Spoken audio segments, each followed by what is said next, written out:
नमस्कार. वटपौर्णिमा पूजनसाठी कोणतं साहित्य लागतं ते बघूयात. पाण्याने भरलेला एक कलश घेतलेला आहे.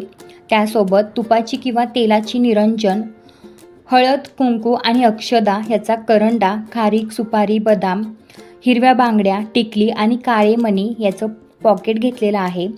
2 खाऊची पाने, 1 रुपयाचं नाणं आणि त्यावरती एक सुपारी घेतलेली आहे. दूध आणि साखर किंवा पंचामृत घेऊ शकता. इथे गूळ आणि खोबरं घेतलेलं आहे. कापसाचे वस्त्र घ्यायचं आहे. सुतगुंडी घेतलेली आहे. 3 किंवा 5 या प्रमाणात अगरबत्ती किंवा तुम्ही धूप देखील घेऊ शकता.